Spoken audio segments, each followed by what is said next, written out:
world moves fast. Your workday, even faster. Pitching products, drafting reports, analyzing data. Microsoft 365 Copilot is your AI assistant for work. Built into Word, Excel, PowerPoint, and other Microsoft 365 apps you use. Helping you quickly write, analyze, create, and summarize. So you can cut through clutter and clear a path to your best work. Learn more at Microsoft.com/M365 Copilot.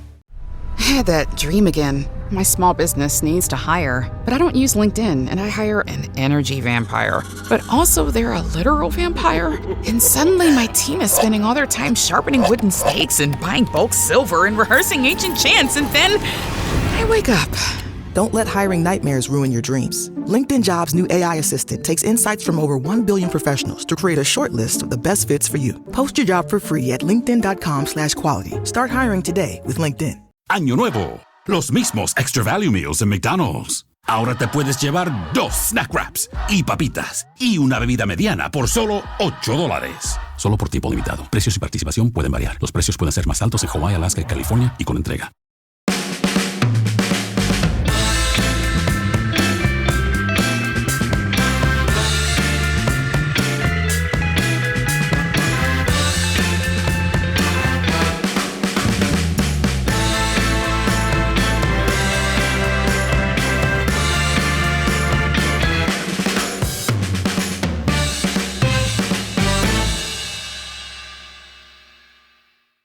Welcome to No Question About That. This is the midweek pod. I'm Ed with Tom today. How's it going, Tom? Yeah, good, thank you. How are you? Doing well. Yeah, I'm all right. Excited for the last 9 days of the transfer window. It's been, I feel like for United it's been good, but just in general, I feel like it's been one of the best transfer windows I can remember. And it's been quite entertaining, hasn't it? Really entertaining. I don't particularly buy into the nonsense of the transfer window. I find it quite tedious, really boring. But this one, there's been so much chaos, so many laughs. There's so many teams we can laugh at. Like the Spurs thing happening with Eze yesterday is just really funny. Don't like Arsenal, but it's just funny to laugh at Spurs. And it is just funny, yeah. And obviously the Isak thing is just hilarious as well. There's so much good stuff. I mean, there's no rivalry with Newcastle, but them fucking stuff up is absolutely joyful. No, on a number of levels. Obviously, the ownership and the issues around that. Eddie Howe's just such a twat. Yeah. Sorry. So people complain when I swear, so I'm going to try not to, but he is. It's a good name for him. Yeah. There's nothing I like or respect about the man at all. So it all going a bit pear-shaped, both with their transfer strategy, which they didn't have one, and Paul Mitchell left/got fired.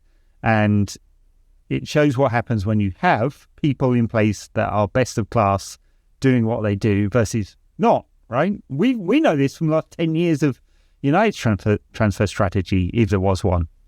And that's it. Like, obviously, United have that pull when Šeško said he only wanted United. Like, you can say, oh yeah, it's the gravitas of United. It's the fact that we're a huge club. But also, when you're going into those negotiations, we actually have a structure. We have a pathway. Like we have. This is what you're going to get over the next few years at United. We can tell that story now. But Newcastle, if they were to sit in that same seat with Šeško, they have Champions League football now, but they don't have that because they don't have that structure. They don't have the best in class. They just have Eddie Howe running the show basically with his high performance podcast. Like, oh yeah, we're going to put you on the high performance podcast like once a quarter or whatever. That they don't have anything to sell him in the same respect, and that's what's held them back so hilariously this summer. Like you say, we don't have a massive rivalry with them. I think there's some residue still there from like the 90s, especially like my dad absolutely hates it, for example. But it's the Saudi thing, and it's so distasteful, and it's just really, really funny to just see it fall quite flat on its arse that has done this summer. It is, and then Spurs. I mean, they've acted in this model where Levy is quite a large shareholder in Spurs now. I mean, it's changed over the years, and he's also the de facto director of football at the same time, the master negotiator. But he seems to have screwed that up. And the really funny thing about the Eze thing is that it appears now with the reporting that Eze agreed a deal back in July with Arsenal, and they were just basically letting Spurs set the market, which is what United did with Mbumo and Sesko as well. They let Newcastle set the market, and then they came in and said, okay, well, that's the number. Actually, with Sesko, they paid less than Newcastle were prepared to do because the player did the good thing by us and made it a one club, one bidder. Unfortunately, on the other side, since we're on transfers, the other side of that is we appear to be in the same situation with Antony and Garnacho, where there's only one bidding club for each of them, and it's causing a problem in which we might not, for Antony, get his book value, which is pretty disastrous, and might not get anywhere near the market value for Garnacho if negotiations go as they appear to be. It's a bit hard to say. I mean, it's going to go right up to the line, I think. And yeah, a lot of late deals likely. Yeah, it's really frustrating to just see that, and the way that Garnacho's team have come out saying, "Oh yeah, I'm happy to sit in the reserves for the year." Look, at your age, that is so costly for your career. Someone like Sancho, I believe it, because he clearly doesn't care about anything apart from money and the way that he's turned down Roma over the last few days. It's like, you really think you're going to get anything better than that? I guess he's hoping for a bigger wage from I guess in Turkey, but like he said, from his agents are saying that he only wants the Turkey move once the European transfer windows open, and the Turkish is one of the only remaining windows open.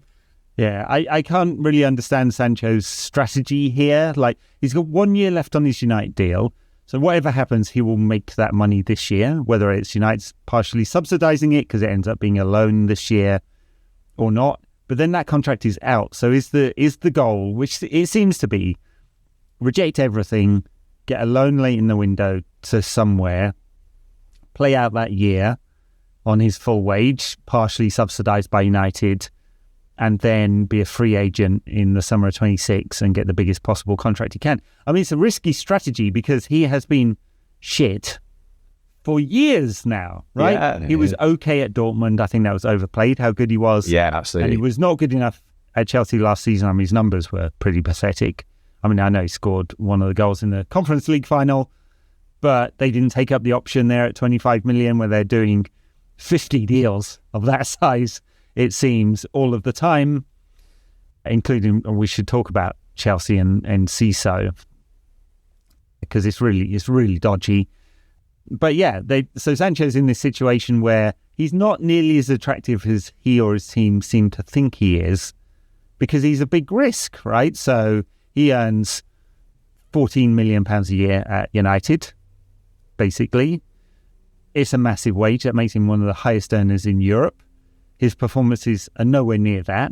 He might be able to do that kind of number in Turkey because of their flat rate tax system, which is 20%. Actually, with rebates, it works out as nearer 15%, which means they can offer a lower gross wage to get the same net.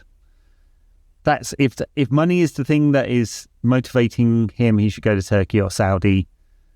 If he wants money and status, then his performances haven't justified that. And so something has to change there. What the balance is between United getting some kind of loan fee or a fee, permanent fee on a transfer or not, it's the same with Garnacho, right? It makes more sense for the players to get the lowest fee possible because their wages are bigger. Yeah. It feels really risky also to put all your eggs in the Turkish basket because it doesn't feel like there's not like loads of talk about them. There's three clubs, obviously. There's only really three clubs who can afford his wages. There's no real talk about those three being able to afford him. Besiktas are now in the Conference League, so they're not going to be making that much money this year anyway. And Ollie's there.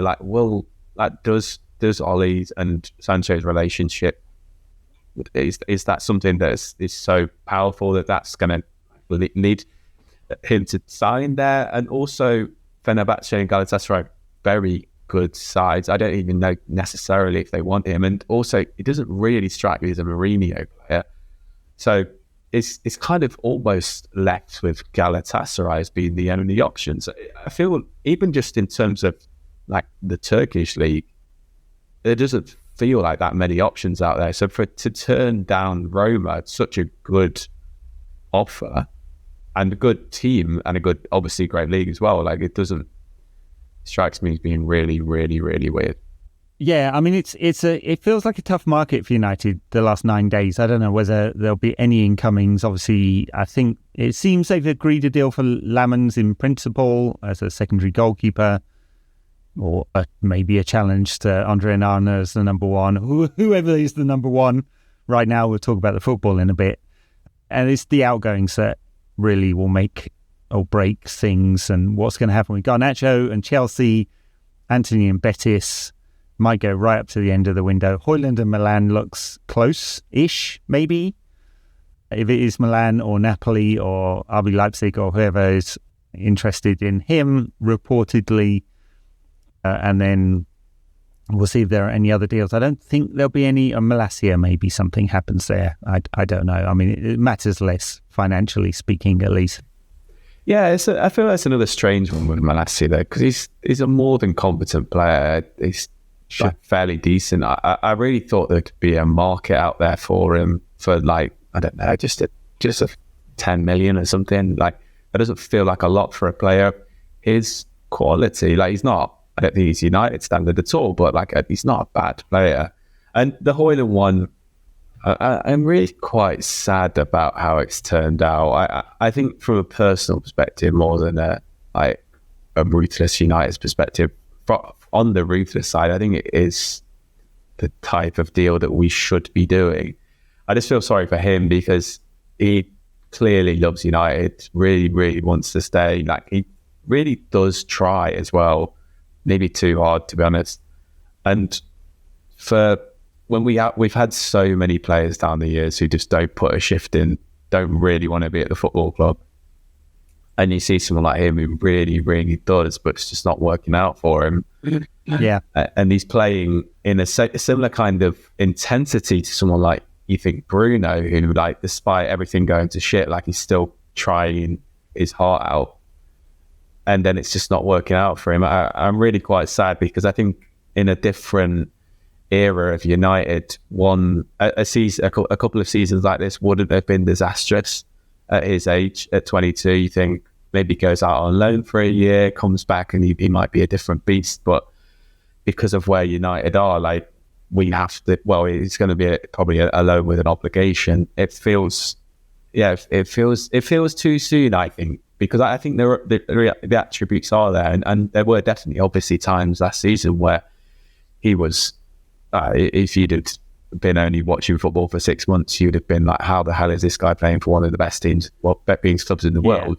But I think there were signs before that he could be something that's very, very good. And at his age, for a striker with his attributes, I think there's definitely potential that he could be. And I think he could go to Milan and do really, really well there and eventually become a really, really good player. It's just right now, it's just not going to work out. I mean, I just think that there's a sadness to that. Yeah, there is, because you don't feel like he's one of the players who gave up.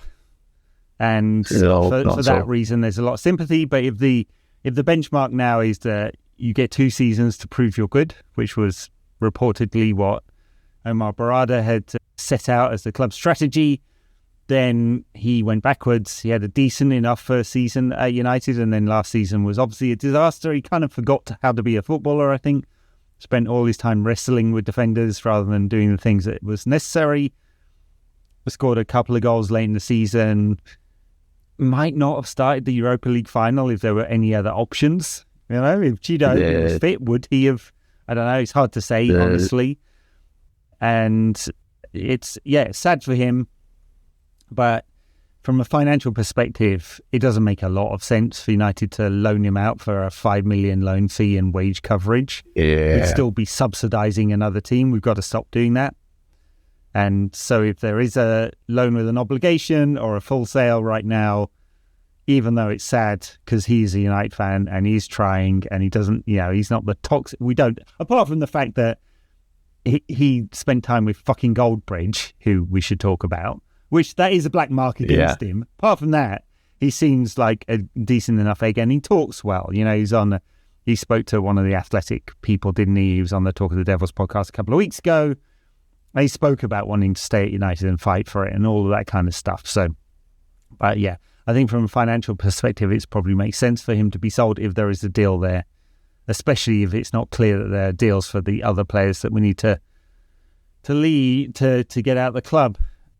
All right, well, we are going to talk about football, a little bit of fallout from Arsenal and the goalkeeping situation and preview Fulham, but we thought, since I mentioned Goldbridge, he has won rights to show Bundesliga football along with the overlap, which is an interesting strategy, isn't it, from the Bundesliga? They didn't have a big contract to show Bundesliga games, which, honestly, it's a pretty good product. I mean, I get it over here on ESPN.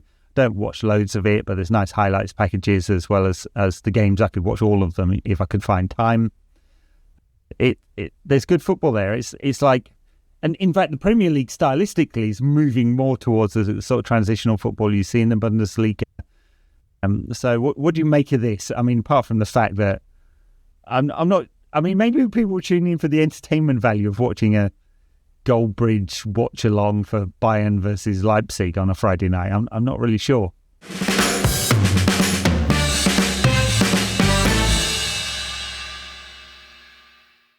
It's the final chapter of the college football playoff. It comes down to this. Miami's unmatched grit and tenacity through the postseason has led them home. The national title now within reach. They are confident. They are battle-tested. Undefeated Indiana, led by Chris Signetti and Heisman winner Fernando Mendoza, have the chance to take home their first title and claim college football immortality. The most remarkable turnaround in the history of college football. The College Football Playoff National Championship presented by AT&T. Monday at 7:30 p.m. Eastern on ESPN and the ESPN app. Como mamá, siempre quiero lo mejor para mi familia. Por eso quiero lo mejor en mi cocina. Y eso significa solo huevos Eggland's Best. No importa cómo los cocines, siempre saben frescos y deliciosos. Y tienen más vitaminas D y E y el doble de omega 3 que los huevos regulares. Entonces, ¿por qué conformarte con menos cuando puedes tener lo mejor? Eggland's Best. Mejor sabor, mejor nutrición, mejores huevos. It's very interesting, isn't it? Because you look at something like the NFL, right? And the way that the NFL is just rolls out the red carpet for the UK because it feels like, oh, that's an untapped market for NFL. We could sell our product massively to them. And that doesn't happen that much in football terms. Like you don't see that from other leagues around the world because we've got the best league in the world and therefore the Bundesliga, La Liga, potentially looking at the UK market thinking, yeah, it's saturated. They have their football pyramid, which is amazing, and they have the best league in the world, TM.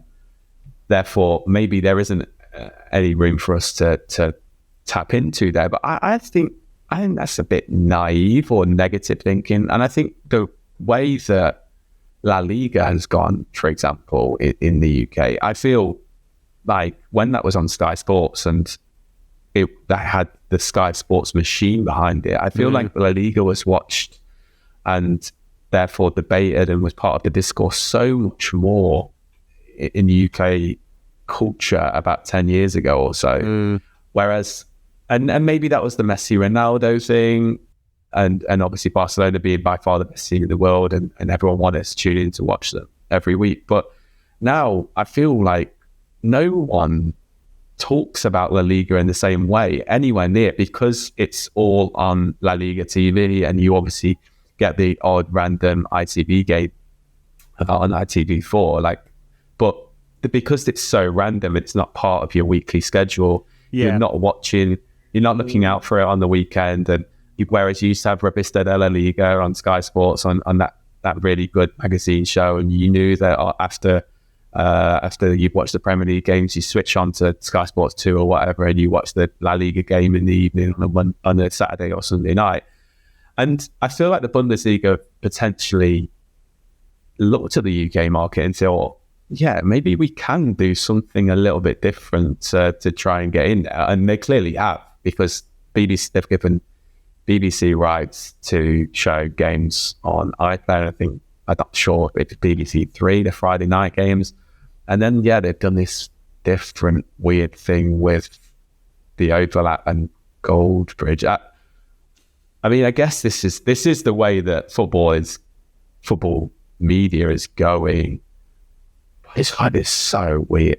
I find Goldbridge, the choice of Goldbridge, so weird. Yeah, he's got 2 million viewers on his main channel and another million on the other. I mean, it's the platform, and that's probably where they're thinking about.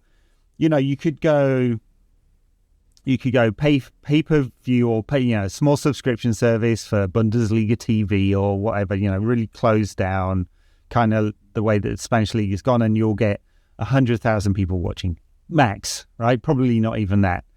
And does that expand the scope of your viewership and grow your market?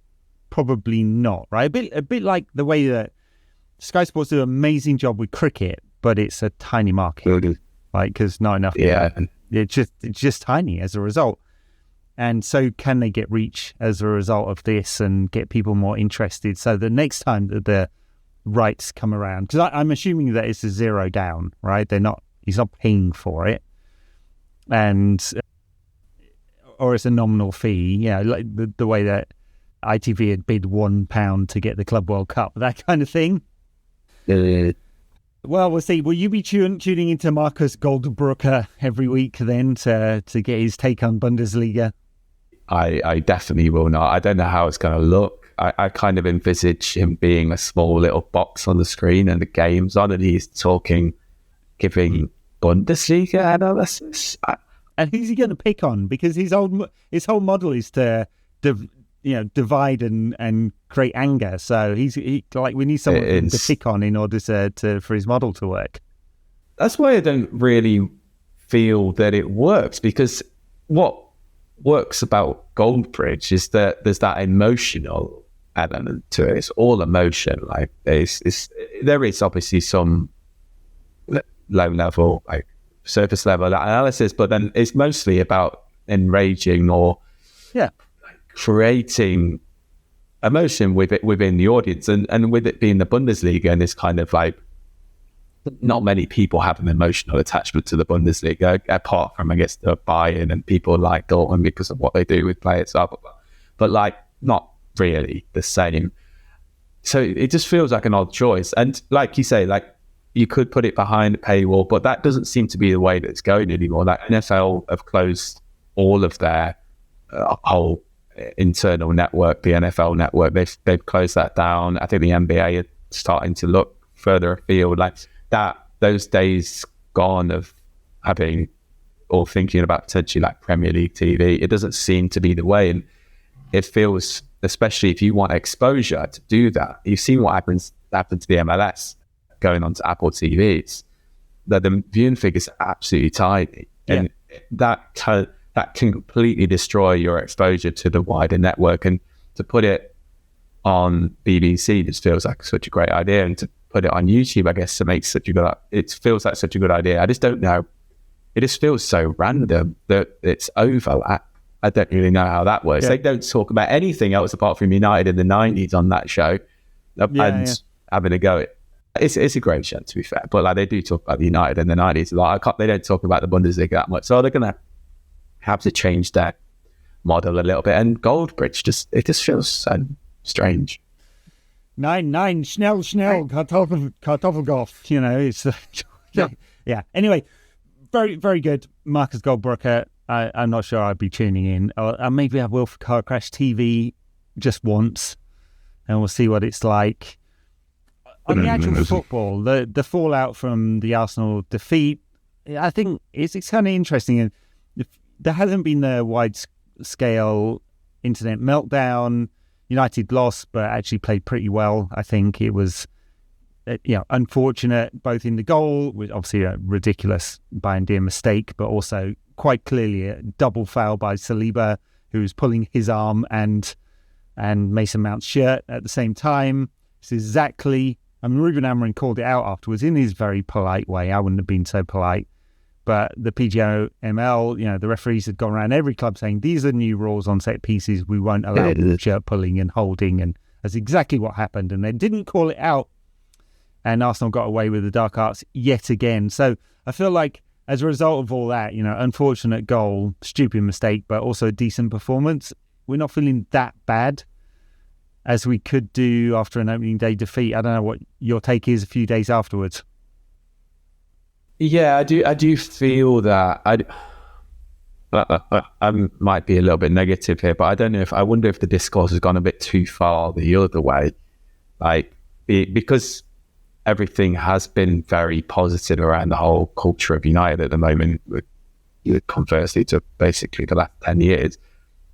I just wonder if we've maybe been swept up in the optimism of just a moment rather than what happened on Sunday. Because yeah, we did play well. We were good.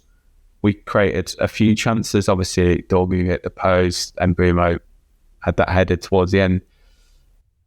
Apart from that, not that much. And I can't imagine Arsenal playing that much worse this season. Like, no, I know. Obviously, they were. And like, it's not just, we were good. Like, our intensity was great. Our pressing was great. Like, we played there was great attacking patterns. It was lovely to see for the first time in a long time. The Mbumo Cunha link up and Mount as well. Mount was great. Mm-hmm. That trio was excellent, and the way they linked just makes me very optimistic for the future. However, we didn't create that many chances, and that Arsenal are a good team at the back. That's fair, but the way that Arsenal went forward that's what I mean about them being bad. Like, because we were pressing them, we were forcing them into mistakes, but also Gyökeres just didn't look part of that team at all. And as Arsenal are a team who very positional in the way they play, like they rely on patterns of play and great link up. He just did not fit into that. And I think if Havertz had started, they would have looked like a very different team. And I think they would have been, a more of a threat, certainly going forward. Ødegaard was terrible as well. So I feel like there are caveats. I feel like this is cautious optimism, I would say. I think, and that's why I don't want to be too positive about what happened on Sunday, because we could easily go into Sunday, which feels, and we're usually good at Craven Cottage, but it does feel like a trap that we are getting. Like, we're very, very positive after a fairly decent performance against a team that have only beaten us twice in 11 games, I think, at Old Trafford. Yeah. And then we go and lose on Sunday, and then our optimism completely falls flat. We do need to create more chances, and we didn't. We created a couple of good ones against a good side, but we need to create more if we're going to score goals, and that was a problem last season. And I know it was the first game of the season. There's new players, there's new blood. We weren't playing without a striker, but it still needs to happen on Sunday, or else we're going to be in trouble. Well, it's higher quality chances. I mean, 22 shots, but only 1.3 XG or something like that. They just weren't good quality chances. I mean, Patrick Dorgu's came from a fantastic run and shot. Brian Mbeumo at the end was a difficult header, so I didn't generate any power. So it's the quality of chances as well as the number. And we talked about it on the tactics show. United got in some great positions in the final third. There were those overloads in wide areas, and that's why they create the chances, but they didn't flood the box. There were people getting into the box, and there was no striker for 70 minutes. So I imagine that will get corrected on Sunday, and Benjamin Sesko will start. Amorim said he didn't play because he'd upended his life. Well, he upended his life for Manchester United versus Arsenal at Old Trafford. You know, exactly what he upended his life for. So with an extra week of training behind him with the team, I imagine he's going to play. I mean, he had a pre-season. It's not like he's not fit. Brian Mbeumo dropped off a little bit in that game against Arsenal. Unsurprising, really, he was a week behind everyone else in terms of their fitness and intensity. And it's one of the reasons why there's cautious optimism with the Arsenal result, because I think we were probably a week ahead of them in terms of our fitness as well. And unsurprisingly, they had to start this season well, United. Like, just like 3 of the top 5, or play everyone from the top 6 in the first 8 games. You know, there's like a lot of reasons to look at the fixture list and go, that's quite tough. Fulham, good side. We got some good results at Craven Cottage recently. A lot of last-minute goals, basically. Yeah. could do with that again. Thank you very much. And my fear because of that fixture list is that I don't think things are going to click that quickly, because I think the patterns are beautiful to see, but the knowing where that player is going to be because you play with them for a certain amount of time comes with game time and confidence. And you saw that with Cunha, Mount and Bumo on Sunday. There were times where it really did work really, really nicely, and there were other times where just not quite on the same wavelength. And that obviously is going to come with game time. But the problem is, because of what happened last season and the fixture list that we have got, it's difficult to see that clicking with any kind of instantaneously. Yeah, it's not going to. And and then you bring Šeško into the team on against Fulham. You're changing the style of the team. You're changing the patterns that were developed on Sunday, and you think, oh yeah, we're going to have a striker in the box and we're going to be able to flood the box. But also, the reason why we got into those spaces in the first place is because we had Mount and Bumo and Cunha linking up nicely. One of those is obviously going to have to drop, and therefore you got Šeško, who is a nice and tidy player when he comes and drops deep and links up play, but he's not quite the same as those three. So therefore, we're playing on Sunday against Fulham with a different layout, different formation, different players. And then again, it's going to have to click in a different way. So this problem, it's a great problem to have. Obviously, we've signed 3 new players in attacking positions after what we struggled with last year. But it's not just like FIFA, where you can just like put these players on and they're going to be completely fine. The chemistry is just going to take a bit of time to build, and that is my fear.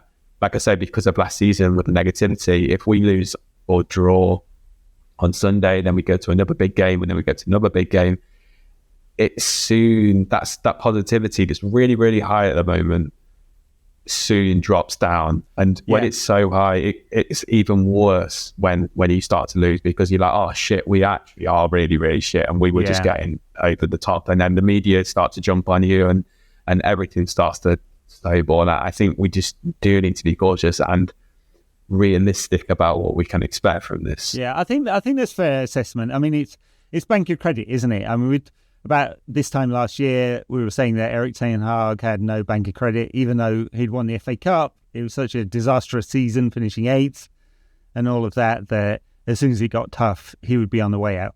Amorim's in a similar position in that he's literally lost half of his games with United. And the season ended last year on a real downer. Obviously, 15th, last quarter of the season, a disaster. And then losing to bloody Spurs in the... I mean, yeah, it still can't get over that. It's not just losing the final. It's losing to Spurs, for the love of God. Couldn't get much more humiliating than that. And I mean that in the most disrespectful way possible. Of course, lads, it's Spurs. And so he just doesn't have loads of bank of credit. So if we end up losing 6 or 7 of the first 10 games, he's going to be under immense pressure come the second international break in November. I just hope it isn't that, because I look at it, that sounds all really negative, and it's quite easy to paint a negative picture. On the positive side, I think what we've seen through pre-season and in the Arsenal game is a roadmap, or light the end of the tunnel, where you can see a team coming together. Now, is that team going to be good enough? Don't know yet. Is it going to convert creating half chances, 0.2 XG chances into 0.4 XG chances and finishing them off, because we've got all these very high quality players who overperform their XG up front now, right? You can see the stuff starting to happen. You can see the overloads with Dorgu and Cunha, or the link up between Ahmad or Dalot and Bumo. Not quite there yet, but we'll get there. Are we going to get out of this pattern of Ruben being a bit negative and being a bit more, instead of playing 6 midfielders and Dalot at wing back, we play Ahmad and a striker? Take a bit more of a chance. That's what I'm looking for in this Fulham game. I'm looking for, obviously the result, but also is that pattern then translating into good chances that we take and we all feel much more positive about it?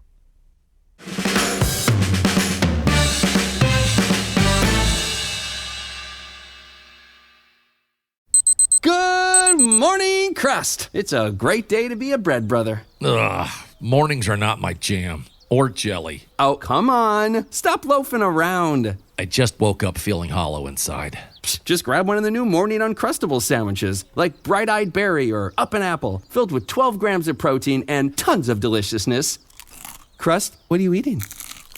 It's just granola, not even yogurt. No crust, no fuss. Uncrust your mornings. And that's what's so difficult, I feel, about these run of games, is that the margins are so small. The patterns, like you say, throughout the preseason, it looks so much better, and it looks so much better on Sunday as well. But that final pass, that final shot, that final ball into the box is just not quite there at the moment. And how long that will take to click, I'm not sure. But then at the other end, when you've got a keeper dropping it, throwing it in, whoever's in goal, if you've got a keeper throwing it in the net, it just means that, like, one shot at the other end and it goes through Bayern's arms. We've played amazing, we've created chances, but not quite gone off, pulled it off, and we go 1-1, and then the next game, similar type of thing happens where the keeper pushes it out or whatever, and it goes to one of their strikers. The margins are so small at this moment in time, and because we really need to get some positive results, that's what makes me so nervous. And it also just makes me so nervous having a really crap keeper.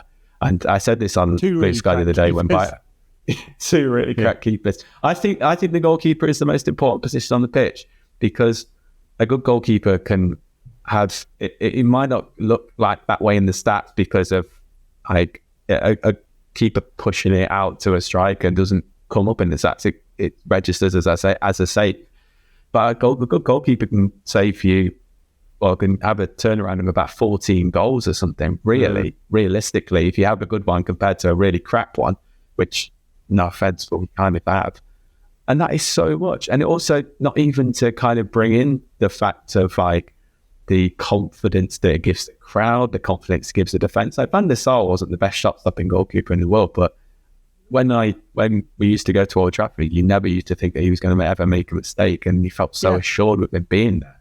And that is something that, again, you can't look at in stats. And with us having these two just lads who are on shaky ground all the time, it's going to be difficult to move on. No, and you look back to like the United's title winning sides. I think there was only 1 year where we probably didn't really have a world-class goalkeeper, and that was 99-2000, where we had Bosnich for a fair bit of the season, and how we had Barthez. Maybe you could consider whether he was world-class at that point, but he's still really, really good. Van der Sar, De Gea, and Schmeichel. Like, we would never have won the league with an Ardern goal. I just don't believe that would have been true. We feel like we're back to Tim Howard and Roy Carroll kind of territory, don't we? Where we can't really trust either of them. Exactly. Yeah.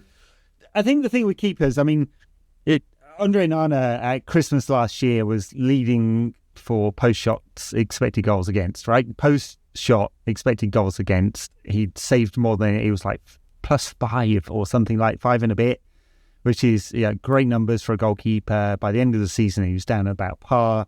So he was expected to save about the number of ones that you'd expect the average goalkeeper to save. And his save percentage was sort of in the middle of the data as well. But the thing that destroys confidence with goalkeepers is the mistakes, right? The defence starts sitting a bit deeper. Everyone in the crowd is getting edgy about it. And even if it's not the thing that really... because a striker missing a chance is as bad as a goalkeeper parrying it out to the incoming striker to concede a goal, right? I mean, basically, but you don't really think about it like that. And I think it's the confidence-destroying nature of the mistakes, or letting one fly over your head at a corner, or not being strong enough, even if your shirt was getting pulled, to deal with it. I mean, look at the way that Raya caught a couple of United corners at the end of that game, where we were trying to build momentum. And it's just those little things that In the end, you just go, we can't accept this any longer. I'm sure whatever the noises coming out of the club are about having confidence in Onana, if they felt that they could get his book value for a sale, they'd sell him in a heartbeat. I've no doubt about that. And unfortunately, because he came in on a big fee, it's hard to move him on without losing money. Do you think there's any chance if it gets to the end of the transfer window and Garnacho's not gone, we go in for him?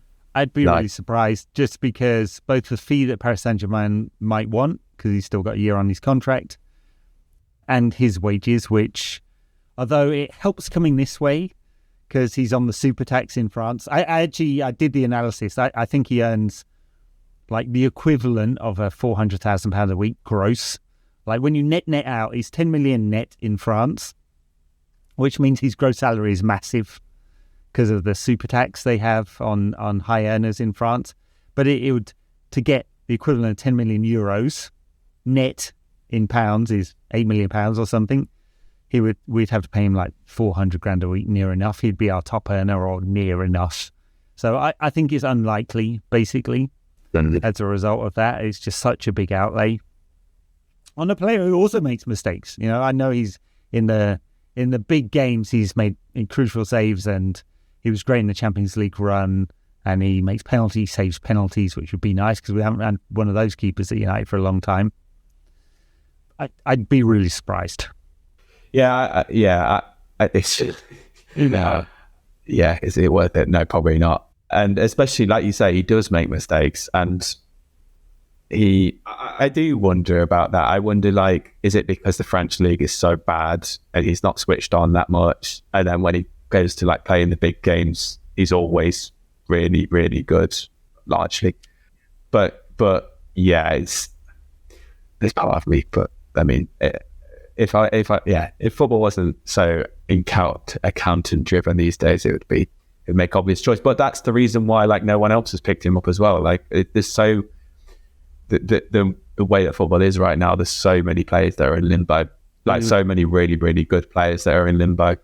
Yeah, and it's kind of mad just looking at the whole landscape of it. Really, it's definitely going to be a chaotic. I mean, to come full circle on our conversation, chaotic last week of the transfer window, I think, because you've got the Isak situation sort itself out. Donnarumma, I mean, you can't have a player of that kind of profile sitting on the bench all year. You've got the Chelsea bomb squad. They definitely need to, because of their restrictions with UEFA on not being allowed to lose more than 5 million euros because of the punishment they've got. They need to sell some of their List A players, basically. Jackson's the obvious one, but probably a couple of others. Nkunku may go somewhere. They still want to bring in Xavi Simons, maybe Garnacho. We have Højlund, Garnacho, Antony and Sancho. That is, Jesus fuck. I mean, think about like the value locked up there. I mean, just in PSR terms, I think that's it's about, well, it was 60 million just. And Antony is 22 million a year wages plus amortization. Sancho is 24 million a year wages plus amortization. Højlund's about, he's not that big a wages, but it's 12, 13 million a year in amortization on his transfer fee. Garnacho is the one where he doesn't really cost anything. 0 book value, and he's not on big wages, so he's almost the one. If you want to make an example of someone, you could make him the example if you really wanted to be mean and go, yeah, sure, fine. We'll call your bluff. We won't do the transfer right now because we're not getting our numbers. You can sit in the reserves training on your own for 6 months, and we'll revisit in January. We're into this PSR window now, so it doesn't, from an accounting perspective, it doesn't make much difference whether you sell him now or January. So there's Liverpool, will they buy Isak or not? Will they spend money elsewhere? Have Arsenal done all their business now with Eze coming in? Tottenham need players. 100%. Like, do they wanted an attacking midfielder, clearly, because they were after Eze. Maddison's out. They're a bit desperate. The fans are a bit tetchy right now. So you expect them to do some business. So, yeah, it's going to be busy. I think that's why also it's just been such a great transfer window, because it's just, like I say, it's just chaos everywhere. There's so much that can happen. And like I say, I'm not usually one of these people who is like really big into the transfer window, but it's just, when there's this much change and there's so many good players moving as well, and so much hilarity, and especially because also as a United fan, usually we're the ones being trailed along, and it's like frustrating as hell, and like we're just all the time. We're just actually having a really, really lovely window. We can just watch from afar, like looking at all the other teams just fail, especially Newcastle, which is excellent. Yes, more of that, please. What we actually want, of course, is United win on Sunday. But a bit transfer market. Hilarity is always there for the Bants, isn't it? Yes. But we got a prediction for Sunday. Team, first of all, do you think Onana will be back in goal or Buendia? I think it will be Onana, but I don't know. I don't even know back. This two states, to be honest. I think Onana is better across. Like Onana wouldn't have conceded that goal, I don't think. Well, he did let one over his head in the Spurs League Cup game last season, didn't he? Yeah, I just think he's actually reasonably good at that. And when he first came into the team, especially after having De Gea, like there were times where he would come out and take a cross off his line, and we were like, "What the? I've not seen this at Old Trafford for so long." But yeah, his shot stopping ability and his just all round gaff ability is yeah. I think he probably will come in. And I would like to see Chess go as well from the start. But I feel like with those three doing so well, maybe they'll retain their place in the team. And obviously Ahmad for Dalot as well. Like that has to happen. Yeah, I mean, will you go bold with the two wing backs, both Dorgu and Ahmad? And it was quite transformational when Ahmad came on. Just his ability to run at his opposing fullback, wing back, or it was Madueke he gave a bit of a difficult time to, wasn't it? And so will Amarim be bold there? What does the mix in midfield look like? Is Casemiro going to keep his place? He was good for an hour, but in a very, very limited role. Kept it very disciplined, I'd say. There's obviously a big sort of debate around Kobbie Mainoo. What does the balance look like? How can we get him in the team? Is he basically Bruno's deputy now? Why did he bring on the other thing? So why did he bring on Ugarte ahead of Mainoo when we're chasing the game? Yeah, don't get it. Yeah, I think for the most part, I kind of understand what Amarim's doing, but it was the lack of substitutions in the Europa League final for a long time. Like, you needed to change that game much earlier. And then, so Ugarte ahead of... I guess he wanted to go like for like. He was obviously worried about the positional discipline in United's rest defence of getting turnovers and getting countered on by Arsenal. But that wasn't happening. Arsenal were clearly behind us in fitness terms. They create almost nothing, 0.27 XG from open play. I think we could have taken the risk. In retrospect, that was a mistake. If you wanted someone to help with the build-up to get in the right positions, Mainoo is definitely your man. And Ugarte, world-class disaster that was, wasn't it? His 20 minutes. Yeah, and that's why I guess Casemiro continues on Sunday as well, because there's surely no way Ugarte comes into the team after that. And like you say, he doesn't trust Mainoo to play that position. So, and which is a real sadness. And maybe that it's fair, because Mainoo definitely has defensive inadequacies. But anyway, Ahmad, for sure has to come in. And this is what you said earlier about like the negativity sometimes with Amarim. He does sometimes, just lean on negativity first, and I think especially against a Fulham team who they got a good result, obviously at the weekend against Brighton at 1-1. But they weren't the better side. I mean, they were the weaker side for sure. Obviously, they had a good season last year, but they haven't made a single transfer in or out, I don't think. And it doesn't feel like they have that much to. We don't have that much to be fearful of. I guess Muniz probably starts after his goal at the weekend. Jimenez, I don't think did too much. They've got that young lad, Joshua King, who I thought actually was Joshua King, the old United one, but it's a young lad. And then like people like Smith Rowe and Iwobi, that's fine, but I think we have to go out there and really stamp our authority on it and really go full attacking. I feel like if we play Dalot on Sunday, that would be a real mistake, I think. Yeah, and what does it say about Ahmad if you can't bring him in? What are the games that Ahmad plays then? I mean, yeah. Indeed, yeah. Super talent, one of our best attacking players last season, and then we're, sidelining him for Diogo Dalot? So yes, that's what I want to see. It's Amarim ball and the blueprint there and the movement towards like what we see as the final state. I mean, we can see it, right? We can see it coming together piece by piece, but just a little bit more front foot. Like convert that 60% possession into like not just 22 shots, but 5 really good chances that we convert some of them. And that's what we're looking for. And we'll feel good if that happens. Really will, and we have to start with that same intensity that we play with pretty much throughout. Like I love the way what made me so happy on Sunday was just seeing the way that the centre backs, as soon as especially De Ligt as well. De Ligt was class on Sunday. I think it's potentially his best game in United shirt. The way that as soon as De Ligt got the ball, every single time he's moving with the ball with purpose, with pace, like finding that, like getting the touches, playing that pass, and that's what we have to start with. I mean, for so many years, even under Fergie at times, to be honest, like we'd start so lethargically, like blah, blah, blah, going through the motions. And what Sunday was, that thing that was the biggest positive for me is the intensity on the ball from everyone, from such an immediate start and out of possession as well. And that has to not just be because it was a big game. And like we've obviously seen that in times when we play against Arsenal at home, or we play against Liverpool at home, against City at home, we do play with that intensity, we do play with that spark.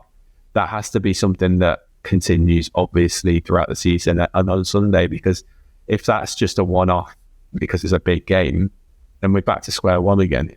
That's what we have to see from minute 1 on Sunday. Very good. All right, well, come on, you Reds. I feel like this is the Fulham side that hasn't created momentum over the summer, as you say. I mean, they kept Smith Rowe and Andres Pereira on the bench at the weekend. They haven't addressed some of the weaknesses. They did have a good season. I don't think they are a great set piece side either, which is good for us because we are not. Basically, it's always a nice day out for fans at Craven Cottage. They've got that spaceship that they've transplanted onto the river now. It still feels odd, that one. Yeah. Fantastic old English. I know they had to expand the stadium, but it's so swimming pool and cheese bars and masseuses or whatever it is. And this is Fulham's model, isn't it? They charge tourists, because it's a nice part of London. Tourists come in, they charge them a huge amount of money, and they have very few sort of local season ticket holders as a result, which, by the way, isn't good for Fulham fans.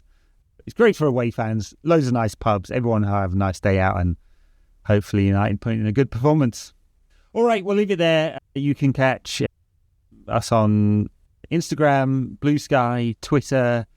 Tom, you're not really on Twitter these days, but you're on Blue Sky. Just a Blue Sky man these days, yeah. You can find us on patreon.com/NQATpod if you want to get our extra show this week. I did with Dom. Is there an alternative to Carlos Baleba? I think we both think it probably won't spend the money, but there are quite a few alternatives out there. I'm going to stick out my Substack this week as well, nqatpod.substack.com. I did a long list, 12 players you actually could potentially think about as an alternative defensive midfielder, so we don't have to play Manuel Ugarte quite so often. Catch you next time. Bye now.